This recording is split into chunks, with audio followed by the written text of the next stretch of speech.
We have made a mistake about Monster Hunter's ranking of the top 20. There is a certain monster that I wish to bring up because as much as I love Nergigante and he will always be number one in my heart, there is a second monster that's right below him, or should I say above. Valtrex is one of the funnest monsters I've ever had to encounter in Monster Hunter, right next to Nergigante and a couple of others. We'll get to them later for honorable mentions. I first wanted to start off by saying that Valtrex, the new version of Valtrex, is the one I'm contending here. It's the one I'm arguing about that deserves a little bit more higher on the scale. Valtrex, the old original one that I never got a chance to actually fight, which kind of makes me a little bit sad, but we'll move past that. But the new one is what I'm trying to get at, is what I really am pushing here. The Crimson Glow Valtrex is one of the most funnest fights you have ever had to encounter in the newer generations. Because in World, all we got was like a little Easter egg of him where he's like flying over the Elder's Recess, I believe. I have struggled for the past couple of hours at this point trying to find this fucking Easter egg. I'm starting to believe it's not even real and I'm just fucking crazy. But hey, you know, that's just me, I guess. That's just me. Anyways, back to the dipshit that was talking to you. And the fucking great sword. That's about all we got. Now, am I upset about that? A little bit, because I wanted more. I wanted him to actually be a part of World. He's one of my favorite monsters to fight, at least in Rise. But moving past all that, the reason why I believe that he deserves to be a little bit more higher on the list rather than just at the bottom 20 is because Valtrex is one of those fights that you will not forget if this is your first time fighting him, and I have never forgot my first time fighting him. Valtrex is one of the most lock-in fights you will ever experience in his/her career as a hunter. Lucky for you though, I have 3 reasons as to why. Number 1, his mechanics. Within this fight, Val has 2 advantages over you as soon as the hunt begins. That over being speed and air superiority. And this will be his bread and butter throughout the entire fight. Although you may point out that Kushidiora is speed, air superiority, which is true, but Kushidiora uses air pressure and tornadoes for the lack of speed to get what he wants. Val, on the other hand, or on wing, is way more about the physical fight of the hunt rather than abilities to cover up anything. Granted, he does have special abilities, but not everlasting as a tornado. So, yeah. Now let's talk about coverage. No matter what monster, they all have some form of coverage, or AoE, I guess if you want to be technical with it. Regardless, if it's a ground stomping or a big blast in Monster Hunter, you are going to see them back to back. The reason I bring this up because .exe over there decides he's going to make it everyone else's problem. Val doesn't just has 1, 2, 3, but practically 5 fucking AoE attacks that will keep you wondering, what the fuck? But I like to think this is the moment where it hits you, where it's time to lock in, or you get the fuck out, because there is no room for error in such a concentrated fight. Valtrex is moving faster than sometimes you can keep him on the screen. If you do not keep up, you can easily be left behind and carted. But then it just doesn't stop there. You also now have to deal with an element, like most Elder Dragons now these days have, but he brings Dragon D-Blight. D-Blight? Dragon Blight, there we go. So why am I talking about Dragon Blight as if like it's some kind of pain in my ass? Because it is. Literally, Dragon Blight negates your weapon's elemental and abnormal status properties.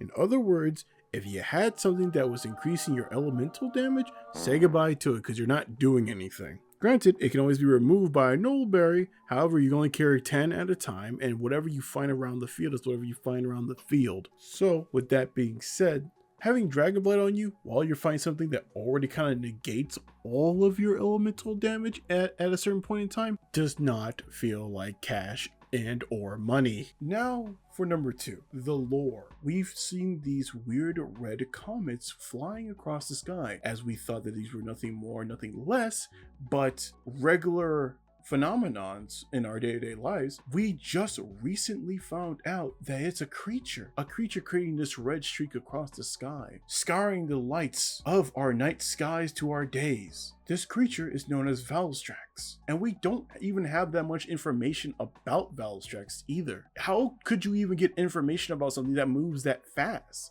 Something that doesn't even stop until it gets to a secluded area on top of its tallest peak known as its nest. So far up, so high up that you won't be able to get to it. By the time you do get to it, Valtrex is already left. With that kind of speed, that kind of velocity, practically impossible to stop him. And then that's where we kind of come in, because that's the problem. Hear me out. Valtrex is built for tough. So for tough that most things that he usually runs into, he won't necessarily feel it. But you know who does feel it? Our own air fleets that are flying above the clouds. Sometimes he'll end up running into them. Of course, he can't just stop because there's no form of emergency air brakes, but he'll just end up crashing into them and taking on an entire fleet, killing about 100 or so hunters if we're not lucky. So that's why you come in to stop him. And this rather becomes a joyous celebration after defeating the said monster, because this is probably a once in a lifetime ever opportunity to study such a creature. Now, before I continue with that sentence, I must note that yes, Valtrex's ability of pure speed does cost him agility. Don't get me wrong, he's able to still hover and do all other stuff, but with his main sets of attacks, it is just purely, I'm going to slam into you with all my strength in small burst increments so I can hurt you. That's one of the main things of the fight. Moving on though, once we're in the midst of this combat and Valtrex has finally had enough of our nonsense, he will begin to suck in air and fly off to the maximum ability that he can. Once you look upon in the sky, you see this red comet shimmering, and it seems like it's circling almost particularly around you, and then it hits you, that sonic wave, as you see it come careening back down to completely destroy you. That, my friend, is his all around the world. Finally, but certainly not least, number 3, his aesthetic. His aesthetics alone is pretty much a jaw dropper, in my honest opinion, right next to Nergigante, because the first time you witness this creature, this monster, this elder dragon, you are bewildered, beholded, and completely blown away by its aesthetic. The fact of the way how he flies in on his rocket powered jet engines of wings, soaring, I mean just soaring across the sky, is beautiful for what it is alone. And then it hits you and looks down upon you with his beautiful words are hard. As he looks down upon you with his beautiful piercing blue eyes, it is gorgeous. Down to his core and to his outside exterior, everything just makes sense, from the scales to the way that he's aerodynamically shaped so that he can go through the sky even faster. The aesthetic alone of him having like the streaks coming off of him, especially when he's angry, he gets like this new form almost. It's this, I am no longer Valtrex that you once saw before. I am now the crimson glow that you will now fear. The aesthetic of the pure, I keep on saying that word, don't I? Looks, the eyes, the chest as it glows, it breathes, it almost looks like it's bleeding the dragon blight from his body to produce an even more erratical but yet unstable form of fighting. It becomes rather from I'm more precise to all hands on deck, I'm here to kill you. It goes from that, and it shifts between it so beautifully, in my honest opinion, to where it becomes this new shape where you have to find a way to overcome it.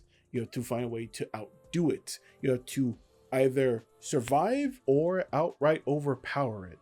Either way, you are in this fight. This is the lock-in fight that I was talking to you guys about beforehand. Once you learn this fight, it's like Nergigante. You will come back to this fight and enjoy it for what it can truly provide to you. Most people who have played Rise either got to Valtrex and absolutely hates the fight, but not me. Maybe I'm the weird one out of the order here, and maybe you would like to share some of your comments down below as to what monster you believe that deserves a higher ranking.